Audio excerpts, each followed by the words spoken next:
السلام عليكم ورحمة الله وبركاته. أهلا بكم أعزائي متابعين قناة الرياضيات. معي من عبد الله. وسؤال هندسة: أوجد مساحة المظلل الأزرق بين الثلاث دوائر. معنا هنا ثلاث دوائر متماسة من الخارج وجميعها متساوية، نصف القطر لكل منهما 1 سنتيمتر. هنا حصلت بينهما منطقة باللون الأزرق كما نرى أمامنا. طب إيه المطلوب؟ المطلوب إيجاد مساحة هذه المنطقة الزرقاء. طبعا يمكنك تثبيت الفيديو ومحاولة إيجاد الحل بنفسك. على بركة الله نبدأ مع بعض عرض الفكرة وعرض الطريقة. لكن رجاء اللي بيشوفنا لأول مرة يشترك في القناة ويفعل زر الجرس ليصله كل جديد، والباحث على أسئلة الهندسة يجدها في قوائم التشغيل في قائمة بعنوان اختبارات الهندسة، طبعا بجانب القوائم الأخرى لمحتوى القناة الآخر.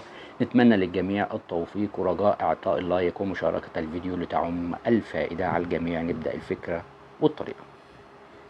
طبعا هنا الدوائر الثلاثة كل منهما لهم مركز طبعا، ونصف القطر كل منهما متساوي 1 سنتيمتر. طيب ما تيجي ان احنا نصل بين الثلاث مراكز اللي موجودة هنا. يعني هنا المركز ده هنوصله بالمركز الآخر هنا اهو، ونفس الشيء للدائرة التانية دي كده، ونفس الشيء. فتلاحظ ان اتكون لك ايه؟ مثلث. طب اتكون له مثلث، ولو جيت تلاحظ ان المثلث ده كل الاضلاع بتاعته هتكون مالها متساويه. يعني المثلث ده لازم يكون مثلث ايه؟ متساوي الاضلاع، لانه عباره عن نصف القطر هنا واحد وهنا واحد، يعني كل دي اتنين، ونفس الشيء هنا واحد وهنا واحد، يعني كل دي اتنين، ونفس الشيء هنا واحد وهنا واحد.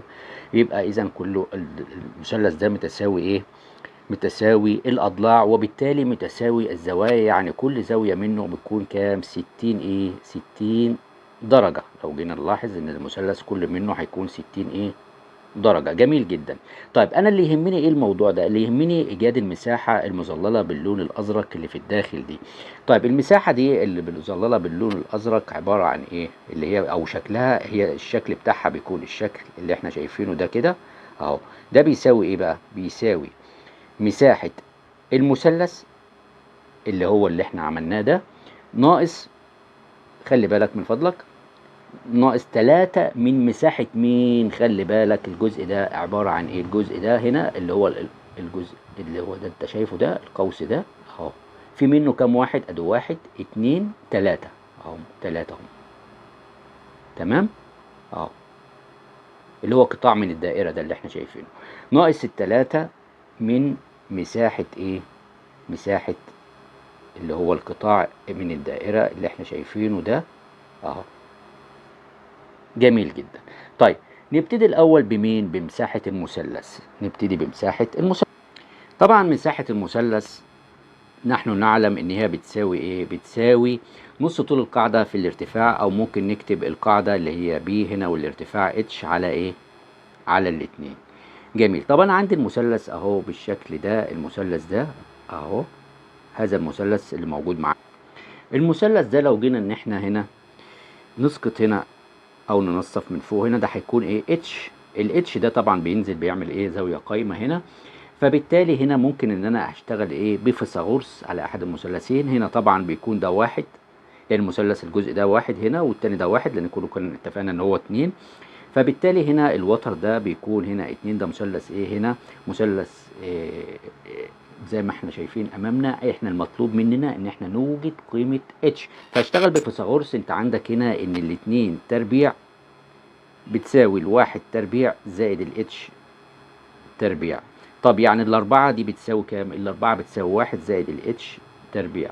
يعني إذا الاتش تربيع بتساوي 4 ناقص واحد، يعني بتساوي 3. طب أنا عايز أجيب قيمة الاتش فقط، بتساوي جذر كام؟ جذر 3.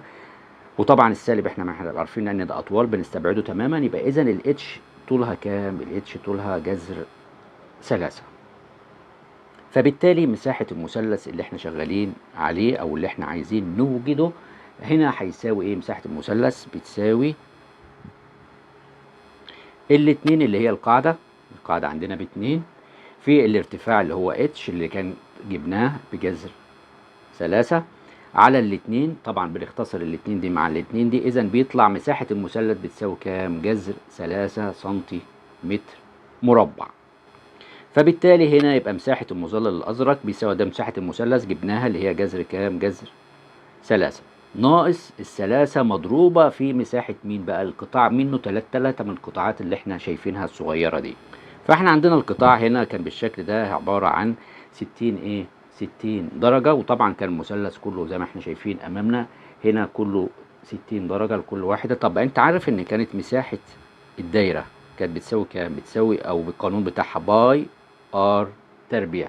طب انا عايز مساحة القطاع ده، مساحة القطاع اللي هو اللي معانا ده بيساوي كام؟ بيساوي الباي ار تربيع على كام؟ على 360 اللي هي مين؟ مجموع زوايا اللي موجودة حول الدايرة في ال60، لأن الزاوية بتاعة القطاع نفسه ب60 درجة، كل واحد فيهم ب60 اهو.